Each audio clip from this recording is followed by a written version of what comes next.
Today on the Matt Walsh Show, Donald Trump is pushing back against mail-in voting because he's concerned about voter fraud. But I think the real problem with mail-in voting and with our system of voting in general is different, though it is far more politically incorrect to discuss. But we'll discuss it today because that's what we do. Also, 5 headlines, including murderers and other dangerous criminals, are now having their cases dropped in Oklahoma after the Supreme Court ruled that wide swaths of the state are Indian territory. So we'll talk about that madness.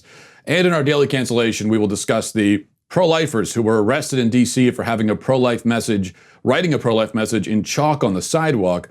Meanwhile, the mayor has had her own preferred political messages painted in huge letters across entire city blocks. Is that not viewpoint discrimination? We'll talk about all of that on the way. But first, the show today is brought to you by ZipRecruiter. You know, business owners know better than I do that hiring is difficult. It's just very hard to find qualified applicants that will and can perform all of the relevant job duties. And it's probably never been harder than it is right now. And that's why if you're a business owner, you have to take advantage of a service that makes that easier for you.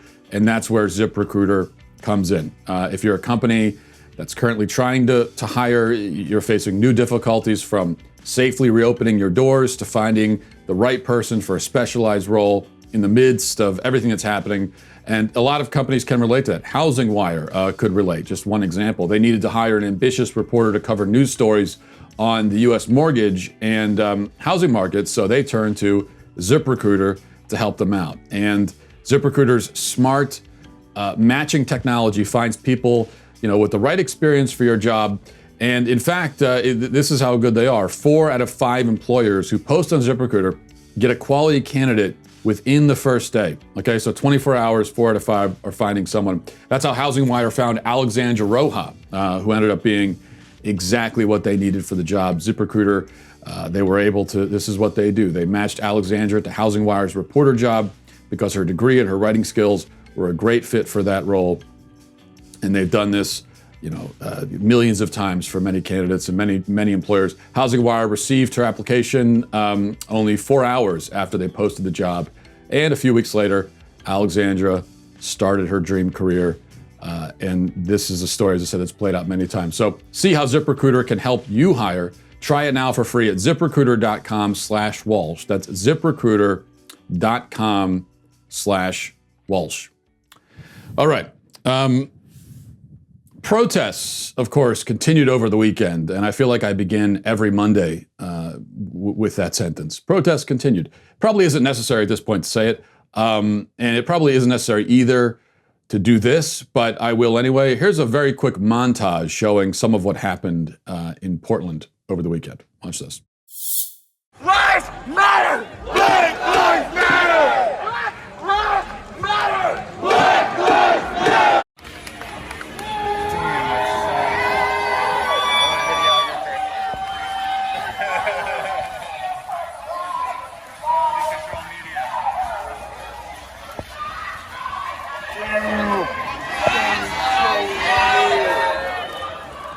If that looked like a Bible they were burning, that's because it was a Bible. We have now officially reached the book burning phase of things. But I suspect that anyone who has remained sympathetic to the protesters through all of this will not be disturbed by this development of book burning. Sure, I'll align myself with book burners, no problem, because that always works out well historically, right? Nothing to be disturbed about here. But the incident from this weekend that I really want to focus on is this little exchange down in Austin. Protesters were once again blocking the roads, just sort of standing aimlessly in the street, as they do, interfering with people's lives simply for the sake of interfering. And then a black man drove up who apparently didn't have time for their nonsense. Hey, look, I understand the cause, I appreciate it, but I gotta go to work. I'm black. I gotta go to work. I got bills. I got kids. Get them out my way. I'm about to air this out, bro. Come on. Come on, bro. Come on. I gotta go to work.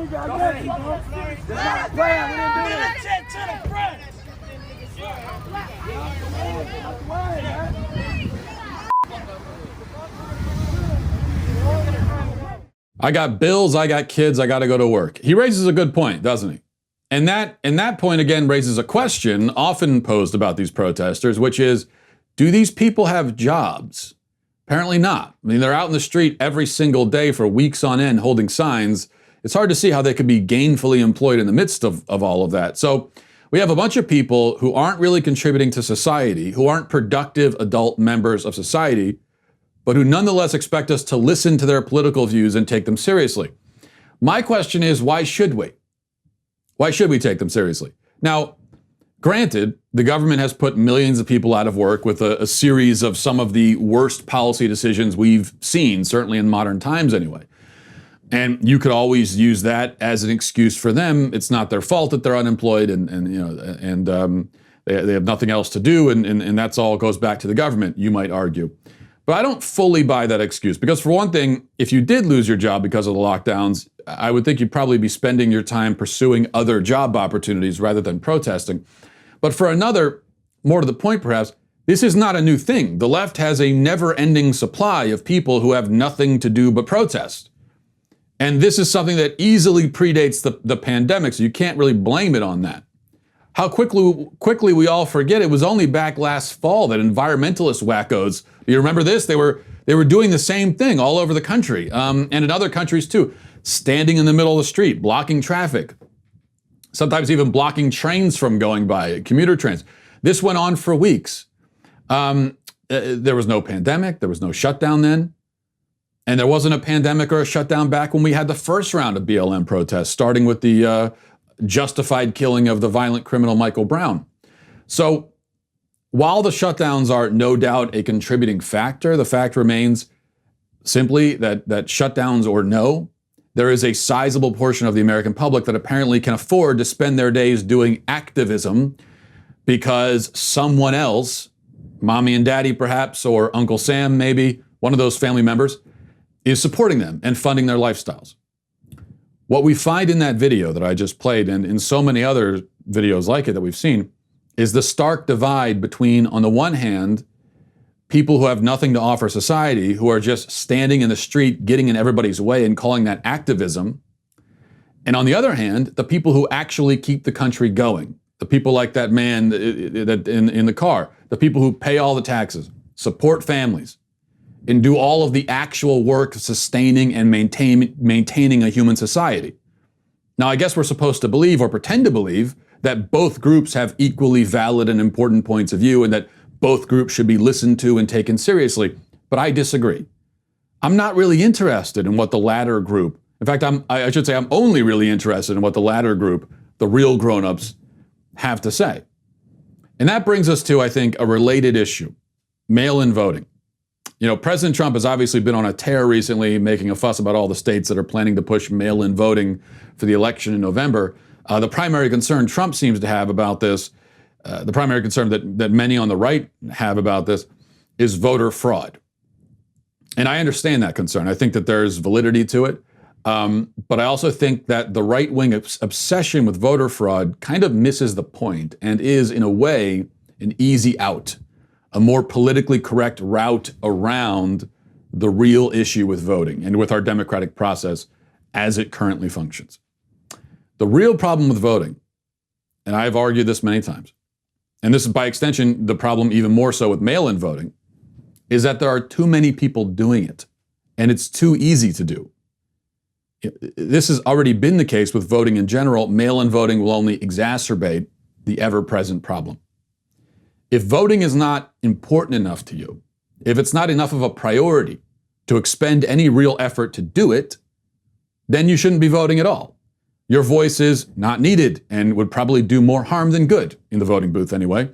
And if you are a non-contributing ignoramus, someone who has no real stake in society and who contributes nothing of substance to it, who is not productive, and who knows nothing about our system, then you should not be able to participate in it, at least in the capacity of a voter. You know, voting ought to be a privilege reserved for informed, grown-up, contributing members of society. If you aren't paying taxes, then you shouldn't have any say in where tax money, other people's money, goes. And if you are woefully ignorant of even the most basic facts of our system, then you shouldn't be able to, by wandering into a voting booth, or worse, by mail from your home, muddy the waters by randomly casting a ballot ignorantly with no idea of what you're even doing. We don't let people drive on highways that way. Why should we let them drive the republic that way? The consequences, after all, are just as dire, if not considerably more so. Now, I wouldn't advocate for taking First Amendment rights away from protesters who are ignorant, non-contributing dummies, as tempting of a thought as that might be at times. No, they have the right to speak their mind, of course, though they don't have the right to do it in the middle of the highway, and they don't have the right to do it while throwing Molotov cocktails. But my concern is that the attitude we're told we're supposed to have towards these protesters, the idea that their opinion is just as valid as anybody else's, also makes its way into the voting booth. And it shouldn't. If you're not an informed, tax-paying citizen willing to expend a minimal effort to register your vote, minimal effort meaning just leaving your home on one particular day, going to a polling place and voting, then you shouldn't be allowed to vote. Ignorant, non-contributing, non-productive people can march through the city annoying everyone, as is their right, but they shouldn't have the right to dictate the direction of the country via the ballot box. And this is why there should be some very basic restrictions to determine who can vote. Voting should be reserved for people who are tax-paying adults, and adults these days probably means more like 25 instead of 18. With extended adolescence being a real issue as well. So tax-paying adults who can pass a basic 6th grade civics exam. That's my proposal. These restrictions would not exclude anyone based on basic facts about their biological identity, which they can't control or change. Obviously, excluding people from voting based on sex, race, ethnicity is wrong and illegal and should be. But excluding people based on behavior and choices is another thing altogether. Voting is not a God-given right endowed by the Creator and meant to be shared by all people, no matter what. We already restrict voting based on several factors, and not all factors that actually a person can change. As it stands right now, if you're 7 years old, you can't vote. If you're a convicted serial killer, you can't vote. Most people, now the left is trying to change both of those. Okay, they're going way in the other direction.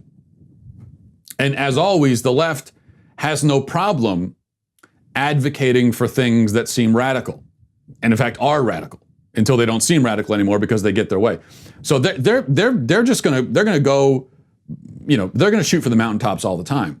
And so now there are leftists who would say, convicted serial killers should vote from prison, if they're even in prison, if we even keep them in prison at all. Children should vote. Maybe eventually the right will learn to do the same thing rather than constantly, move as the left moves the culture, moves as they are advocating for the most extreme leftist position, they move the mainstream position left with them. And what the right always does is they move along with the mainstream position. They always want to stay there in the mainstream because they say, well, if we're too radical, no one's going to listen. But the right should be responding with the opposite. Say, no. This is not how you run a functioning society.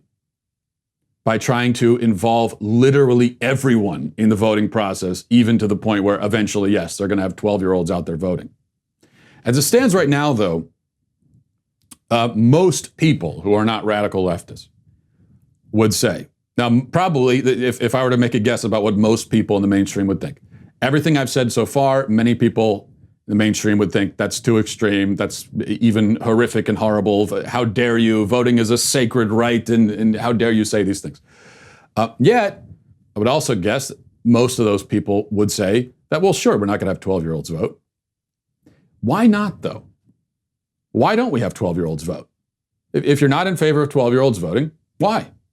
It's not enough to say, oh, they're minors. What does it have to do with anything? Who cares if they're minors? We call them minors, fine, but what is it about them that should exclude them from voting? Could I suggest what it might be? I think it's that they're not productive, contributing members, tax-paying members of society, and they don't know a damn thing about the system. They are ignorant and non-productive. Now, when they're 12, that's not their fault. All 12-year-olds are that way. 12-year-olds are supposed to be that way. But so if we exclude 12-year-olds on that basis, why shouldn't we exclude 32-year-olds on that basis? So if the 12-year-old, we say to the 12-year-old, you can't vote because you're ignorant and non-contributing, and then when they turn 18, even if they're still ignorant and non-contributing, we say, okay, you can vote now. Why? Why didn't we just let them vote when they were 12 in that case? What's the difference? So I do think this is a discussion we should be having more often. And if we're going to be talking about problems with our voting system, rather than focusing all the time on voter fraud, I think this is the real sort of fraud that's being perpetuated on our system. And we should be talking about it. All right, let's go to our 5 headlines.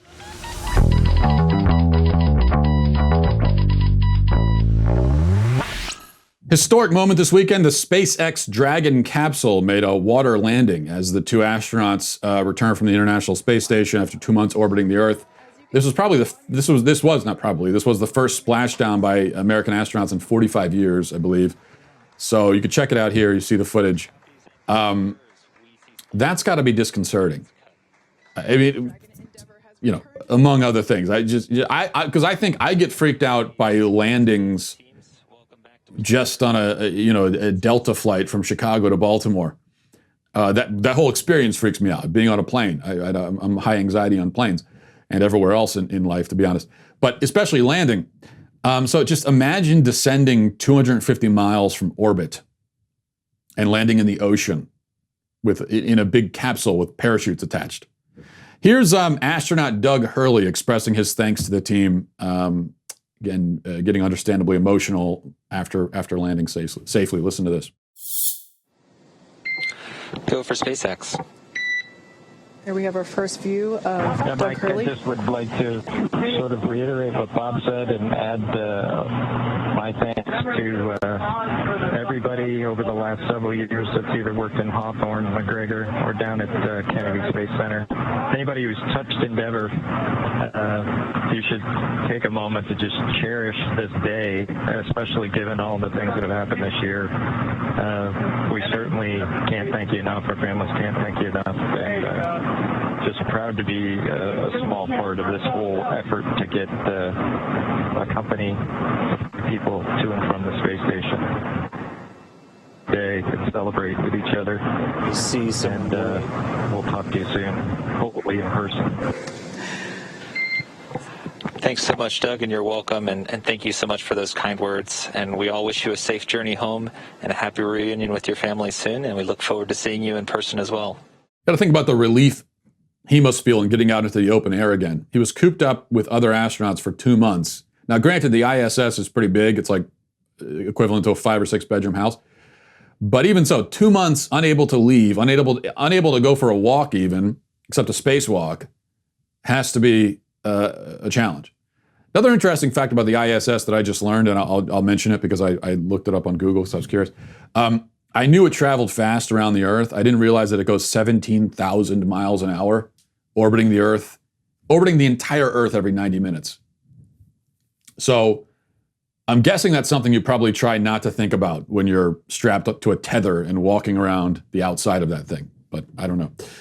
Great story there. Number 2, not so great story. The Boston Marathon bomber, Dzhokhar Tsarnaev, who murdered 3 people and wounded hundreds of others, just had his death sentence thrown out by a federal appeals court. Now it'll go back to the lower courts, and this thing will drag on even longer. The reason for throwing it out, as reported by the AP, is that supposedly, quote, the judge who oversaw the case did not adequately screen jurors for potential biases. And, this is why, so this guy's he committed his crime 7 years ago, just throughout the death penalty sentence. This is why the way we handle the death penalty in modern America is absurd. This guy, there's no question that he's guilty. He's confessed to it. There's no doubt about the guilt.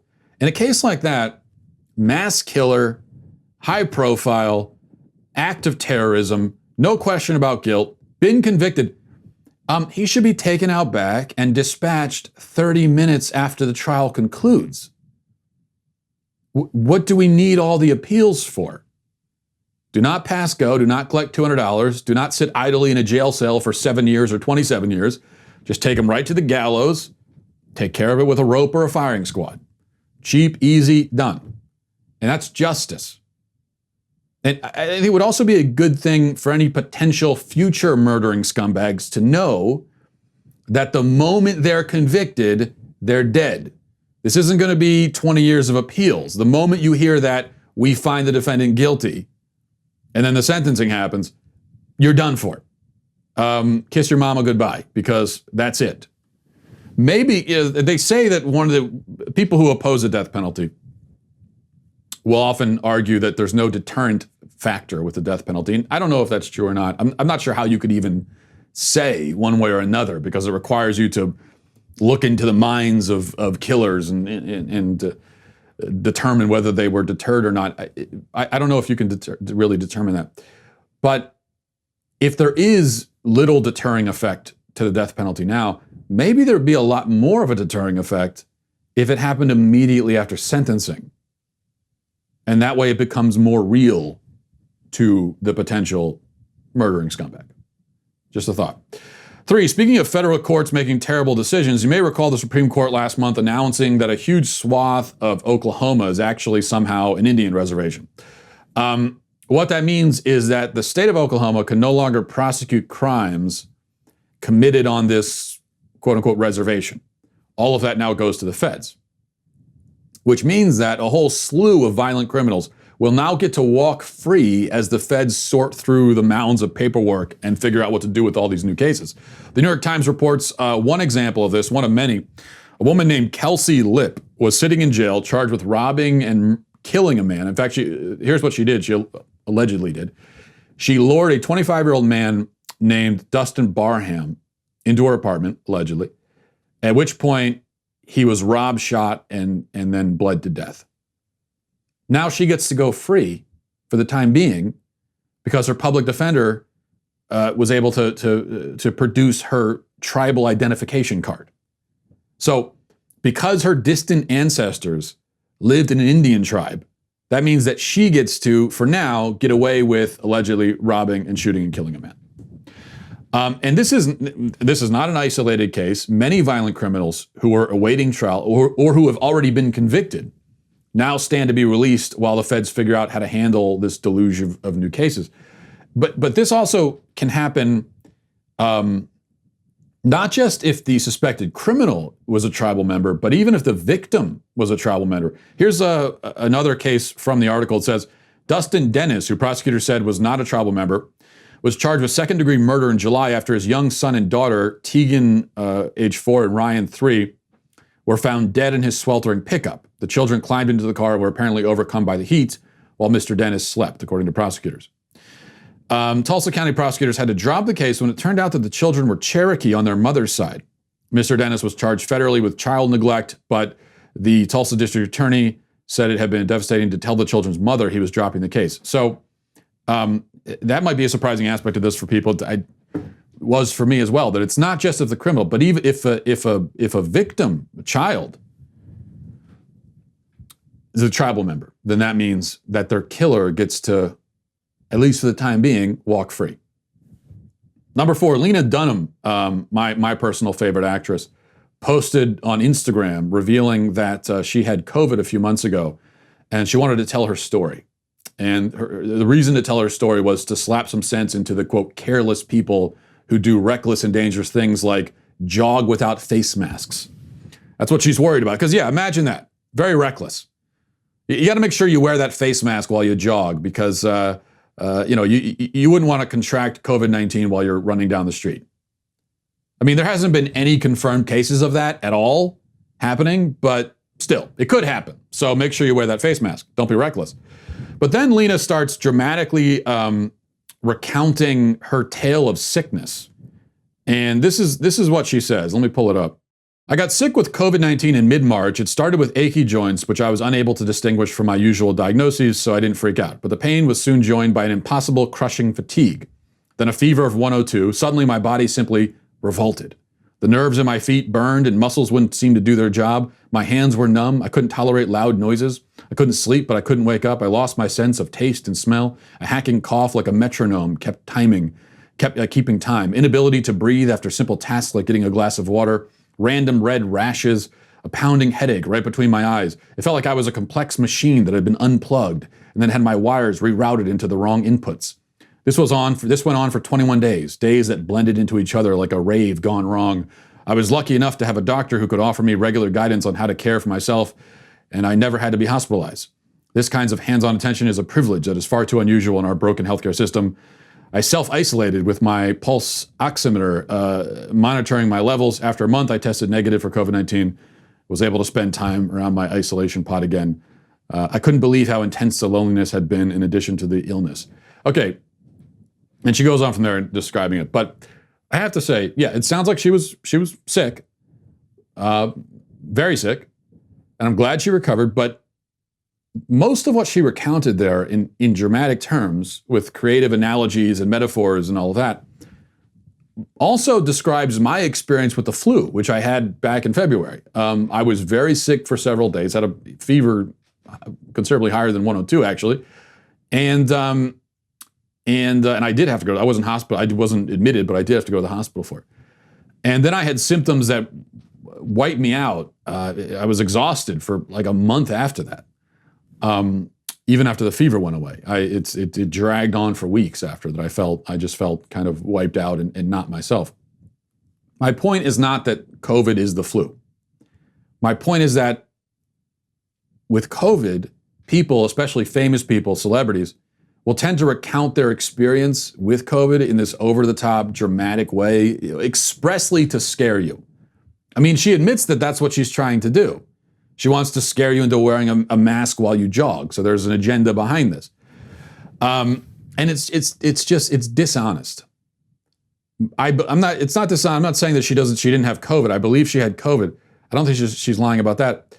But the story she's really telling here is a story of being pretty sick, not deathly sick, but pretty sick, 102, okay, for a little while, and then getting better. Okay, that's what actually happened. When you boil this down to the basics, it doesn't happen that way for everybody. There are people who there are many people who have died from it. There are people who get a lot more sick than that. There are people that get hospitalized. But the story she's telling, she was pretty darn sick for a little while, then she got better. So why not say that? I mean, why the effort to turn this into a cinematic fight for your life? Well, again, we know why. She's clear about why. There's an agenda behind it, and she wants to scare you into behaving the way that she thinks you should behave. So we should just keep that in mind when we read these sorts of things. Finally, I want to show you this. This was posted by, speaking of dramatic, The Sun, a UK newspaper, posts some truly shocking footage. I mean, this is mind-bending, mind-blowing, mind-boggling, okay? All of that. You're not going to believe this. This, again, was posted by a news outlet, just to be clear. And they wanted to demonstrate how hot it's been in the UK. Apparently, they're in the middle of a little heat wave. And so they wanted to show how hot it's been. And this is the video that this news outlet posted. Watch.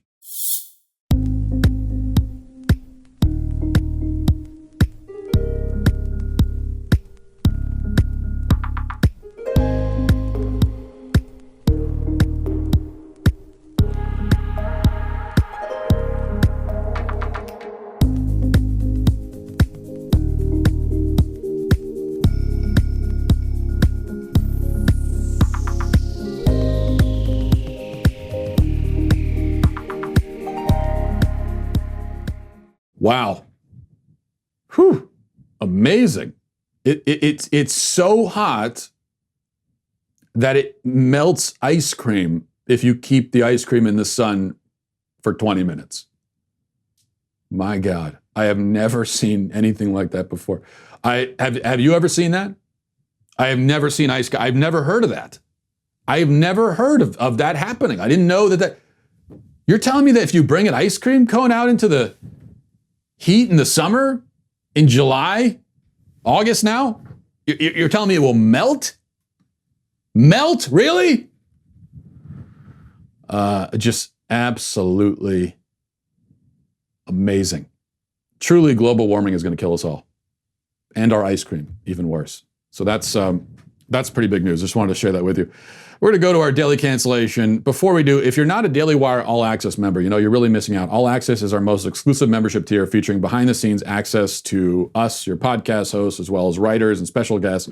All Access members are also given early access to new Daily Wire products. And as part of that, I'm excited to announce our brand new limited count collector's edition baseball bat in collaboration with Pillbox Bat Company.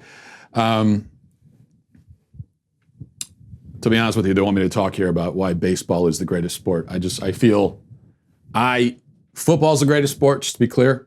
In my opinion, I cannot defy what I know to be true. But baseball's also the great American pastime. There's no denying that. And this collector's edition baseball bat is something you really need. It's handcrafted here in the U.S. and emblazoned with the Daily Wire logo. And this run of bats will each be engraved with the individual number in the order they were produced from 1 to 100. These bats are currently only being offered to our All Access membership tier. So join our upgrade now before they're all gone. All Access members also get to participate in All Access Live, where one of our Daily Wire hosts hangs out with you for a live discussion. Yesterday was a very special live stream. We just talked about the SpaceX landing. Daily Wire's own Jeremy Boring watched the return of the SpaceX Dragon capsule and crew with All Access members, hosted a discussion with them afterwards. That was very interesting. So you get a lot of really just special content like that too. So if you're not an All Access member, head over to dailywire.com/Walsh to get your two Leftist Tears tumblers and 20% off with coupon code ACCESS right now. That's dailywire.com/Walsh.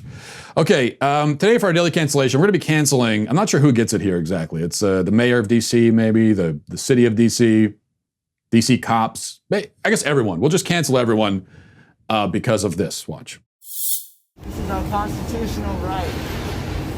We do this every Saturday. Look, I need to tell you now that if you continue talking, you're going to be placed under arrest for defacing property. We do this every Saturday. Okay, I'm giving you a warning. You understand that, right? Continue talking, you're going to be placed under arrest. Okay. You know they do this every Saturday, right? Okay. Saturday. This is completely public property. I majored in political science. This is public property.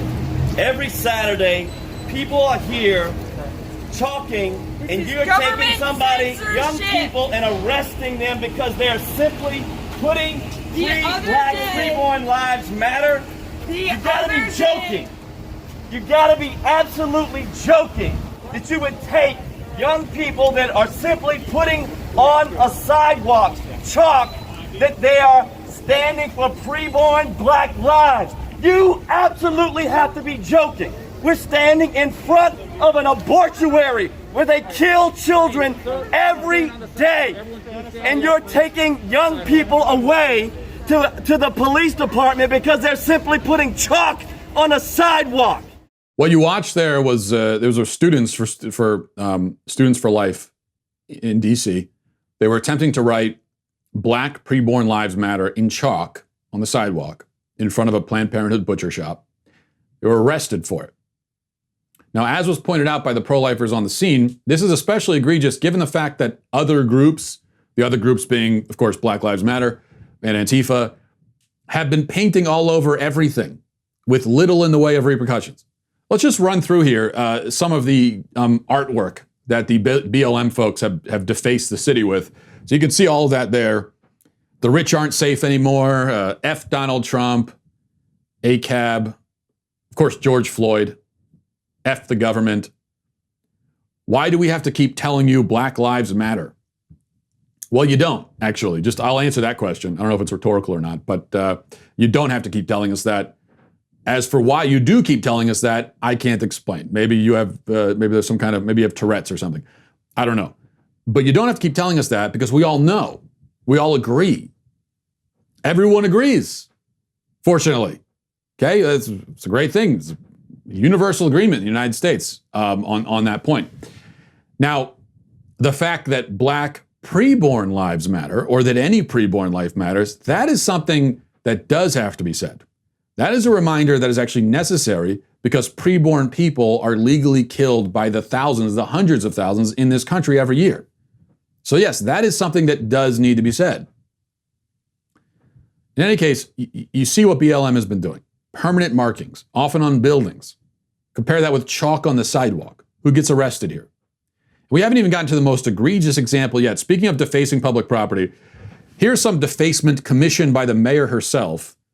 Black Lives Matter spray painted across 2 entire city blocks. Now, you compare the side by side here. On one hand, You've got pro-life message written in chalk in tiny letters on one little slab of the sidewalk. On the other, you have Black Lives Matter spray painted in huge, ugly yellow letters across 2 city blocks, right down the middle of the street. One is illegal and will get you arrested. The other was not only sanctioned by the mayor, but commissioned by her. And just so you know, if you might say, well, if the mayor says it, it's okay. The mayor actually does not have the authority to spray paint her preferred political messages all over the city while arresting anyone who uses the same medium, actually a less intrusive medium and less permanent medium, to express their own preferred political message. This is called viewpoint discrimination. It is ridiculously unconstitutional. You cannot do this. Or I should say, it's not legal to do this. They can do it because they're doing it. And this is the advantage that you have as a leftist. Your views are codified, protected, you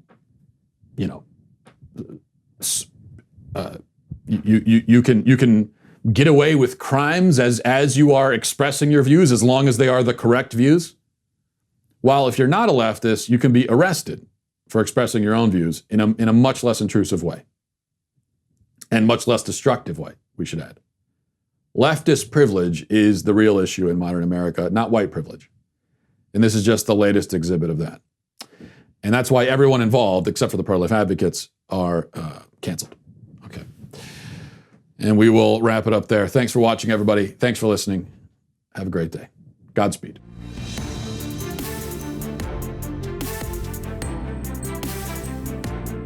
The Matt Walsh Show is produced by Sean Hampton, executive producer Jeremy Boring. Our supervising producers are Mathis Glover and Robert Sterling.